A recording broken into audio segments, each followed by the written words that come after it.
Dans le livre de Jérémie au chapitre 14. Que mes yeux ruissellent de larmes nuit et jour sans s'arrêter. Elle est blessée d'une grande blessure, la Vierge, la fille de mon peuple, meurtrie d'une plaie profonde. Si je sors dans la campagne, voici les victimes de l'épée. Si j'entre dans la ville, voici les souffrants de la faim. Même le prophète, même le prêtre parcourent le pays sans comprendre.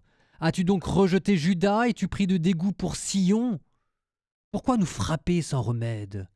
Nous attendions la paix et rien de bon. Le temps du remède, et voici l'épouvante.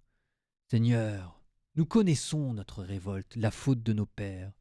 Oui, nous avons péché contre toi.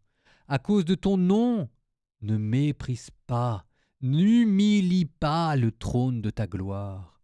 Rappelle-toi, ne romps pas ton alliance avec nous. Parmi les idoles des nations, en est-il un qui fasse pleuvoir ? Est-ce le ciel qui nous donnera les pluies ? N'est-ce pas toi, Seigneur notre Dieu ?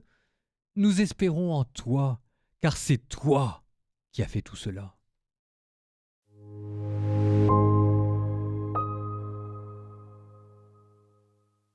Que mes yeux ruissellent de larmes. C'était l'ouverture du texte. Alors vous savez, dans les prophètes, il y a toujours un petit côté un peu curieux, c'est parce qu'on va de jugement en jugement, de colère en colère, et d'image poétique en image poétique. Alors c'est comme si jamais à force, ça finissait par tout écraser. Mais que mes yeux ruissellent de larmes, c'est-à-dire qu'avant de parler de Dieu, Jérémie laisse parler ses larmes. Et vous avez ici un prophète, c'est une nouvelle figure de prophète. C'est le seul. C'est le seul. Cherchez pas d'autre. Ce ne sera pas Isaïe. Ce ne sera pas Amos. Alors Amos, il y aura Osée peut-être, mais Osée c'est à travers une infidélité conjugale. Mais le type de prophète que Jérémie inaugure, c'est le prophète qui souffre.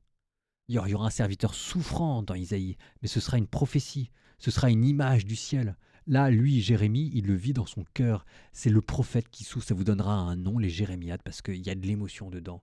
C'est une caractéristique unique de Jérémie. Amos dénonce, Michée accuse, Jérémie pleure. C'est la douleur du prophète qui n'est pas extérieure au drame qui se joue.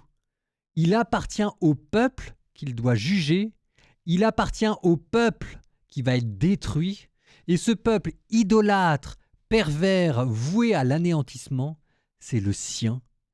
Et il l'aime. Bah oui, c'est votre sang, ce sont vos proches, et vous ne pouvez pas ne pas pleurer. Et c'est là où on voit que Jérémie, c'est une préfiguration du Christ. Toute la tradition chrétienne verra ici une annonce du Christ et à bon droit.